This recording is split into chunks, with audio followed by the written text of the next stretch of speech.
Ese wigeze wibaza kuki abantu bamwe bagera ku ntego zabo mu gihe gito, mu gihe abandi banyura mu nzira imwe ariko bagaheranwa n'amaganya? Itandukaniro riri mu mategeko bagenderaho mu mwijima.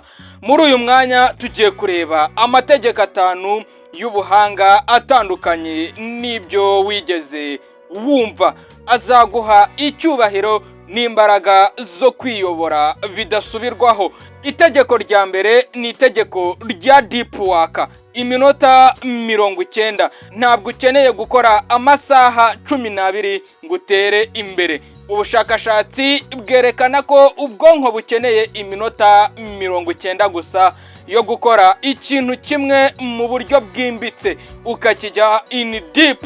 Muri uyu mwanya telefoni igomba kuba itari mu cyumba urimo, kandi nta kindi kintu kigomba kukuvana muri ibyo bintu uri gukora.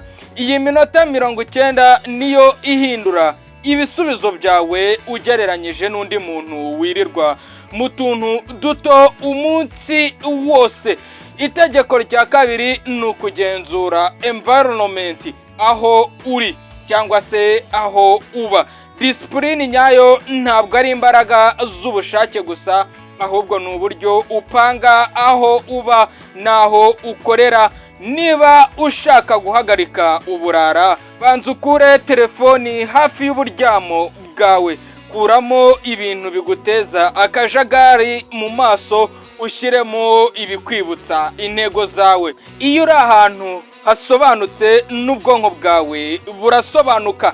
Itegeko rya gatatu ni ukwirinda choice overload, guhitamo bike. Abanyembaraga ntibatakaza igihe bahitamo ibintu bidafite akazi k'ejo, nk'icyo kwambara cyangwa se icyo kurya. Iyo ufite amahitamo menshi, ubwonko bwawe buraneka, aribyo decision fatigue. Panga ibintu byoroheje kare kugira ngo imbaraga zawe uzikoreshe mu gufata ibyemezo bikomeye byinjiza amafaranga cyangwa ubumenyi.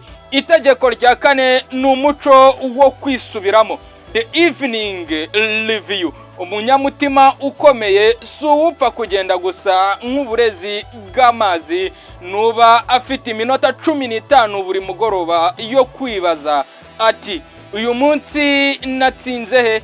Ni hehe natsinzwe? Ejo nzabikosora nte? Niba utagenzura intambwe utera buri munsi, ntuzigera umenya ko uri kuyoba. Itegeko rya gatanu ni imbaraga zo kwisambura, digital minimalism.